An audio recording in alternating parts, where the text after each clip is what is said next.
Hello guys, welcome back to channel. భారతీయుడు 2 trailer అయితే వచ్చిందనమాట. కమల్ హాసన్ గారిది అయితే. అంటే అప్పుడెప్పుడు ఇండియన్ 1 అయితే వచ్చింది కదా, 15 సంవత్సరాల కింద అయితే. ఇప్పుడైతే భారతీయుడు 2 అయితే ట్రైలర్ వచ్చిందనమాట. అదే ఇండియన్ 2. బహుశా మీకు ఈ సినిమా గురించి తెలియకపోవచ్చు. ఈ సినిమా పార్ట్ 1 చూడండి. ఫస్ట్ పార్ట్ 1 చూసినాకనే పార్ట్ 2 చూడండి. ఇండియన్ 2 సినిమా రిలీజ్ అయినాక అప్పుడే మీకు ఈ సినిమా భాగం అర్థం అనేది తెలుస్తుంది అనమాట. మన ఛానల్కి ఎవరైతే కొత్తగా వస్తున్నారో వాళ్ళందరూ subscribe to my channel. Please do share. మన ఛానల్ అనేది అందరికీ రీచ్ అవుతుంది అనమాట. ఓకేనా.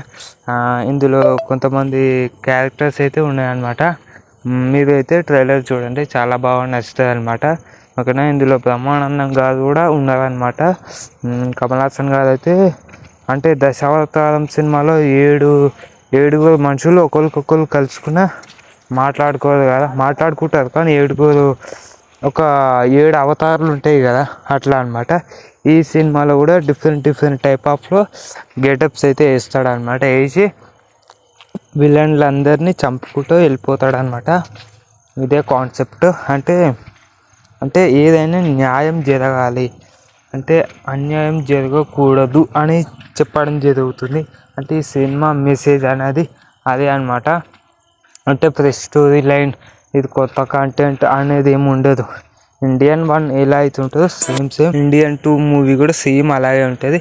నాకైతే ట్రైలర్ అయితే నచ్చింది గైస్. మళ్ళీ మీకు నచ్చిందా లేదా సో కామెంట్ చేసేసేయండి. నాకైతే చాలా బాగా నచ్చింది. సినిమాటోగ్రఫీ కానీ ఇంకా చాలా అంటే చాలా బాగుంది. మన డైరెక్టర్ అయితే గేమ్ చేంజర్ సినిమా తీస్తున్నాడు, కానీ అది ఇప్పుడు తీస్తున్నాడో మనకు ఒక అప్డేట్ అయితే ఇవ్వటం లేదు. కానీ ఇండియన్ 2 మొత్తం ఫోకస్ అయితే అదే ఉందన్నమాట. మనకు తెలుసు కదా, డైరెక్టర్ ఎక్కడ కూడా కాంప్రమైజ్ అవ్వడు. బడ్జెట్ విషయంలో అన్నీ సెట్ చేసి దన్న షూటింగ్ చేసేస్తున్నాడు. ఇది వచ్చే నెల 15-16 తారీఖుకి రిలీజ్ అవుతుంది. తెలుగులో, తమిళ్లో మొత్తం పాన్ ఇండియా లెవెల్లో అనమాట. మీకు నచ్చిందా లేదా కామెంట్ చేయండి ట్రైలర్.